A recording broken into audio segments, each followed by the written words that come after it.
അങ്ങനെ കാത്തിരിപ്പിനൊടുവിൽ ബസോക്ക എന്ന ചിത്രത്തിൻ്റെ ഒഫീഷ്യൽ റിലീസ് തീയതി ഇപ്പോൾ പുറത്തുവന്നിരിക്കുകയാണ്. അതിൻ്റെ ഒഫീഷ്യൽ അപ്ഡേഷനാണ് ഇന്നൊരു വീഡിയോ ഭാഗത്ത്. വീഡിയോയിലേക്ക് മുൻപേ വീഡിയോ ലൈക്ക് ചെയ്യുക, ചാനൽ സബ്സ്ക്രൈബ് ചെയ്യുക. ഈ വരുന്ന ഫെബ്രുവരി മാസം ഇനി അങ്ങോട്ട് ധാരാളം ചിത്രങ്ങൾ OTT റിലീസ് ചെയ്യും. നമ്മുടെ ചാനൽ ഭാഗം പരിശോധിച്ചാൽ നിങ്ങൾക്ക് ആ വീഡിയോക്ക് കാണാൻ വേണ്ടി സാധിക്കുന്നതായിരിക്കും. മമ്മൂട്ടി നായകനായിട്ട് വരാൻ പോകുന്ന ചിത്രമാണ് ബസോക്ക. എല്ലാ സിനിമാ പ്രേമികളും ഒരേപോലെയാണ് ബസോക്ക എന്ന ചിത്രത്തിൻ്റെ ഓരോ അപ്ഡേഷനും അറിയാൻ വേണ്ടി കാത്തിരുന്നത്.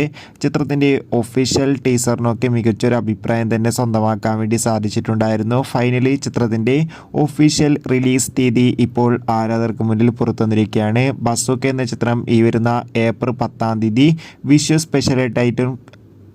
സ്പെഷ്യലായിട്ടായിരിക്കും തിയേറ്ററുകളിൽ എത്തുക. എന്തായാലും ചിത്രത്തിൻ്റെ റിലീസിനായി നമുക്ക് കാത്തിരിക്കാം. എത്ര പേരാണ് മമ്മൂട്ടിയുടെ ബസോക്ക എന്ന ചിത്രത്തിൻ്റെ റിലീസിന് വേണ്ടി കാത്തിരിക്കുന്ന കമൻറ്റ് ചെയ്യൂ. കൂടുതൽ സിനിമാ വാർത്തകൾക്കായി ചാനൽ ഇപ്പോൾ തന്നെ സബ്സ്ക്രൈബ് ചെയ്യുക. Bye bye.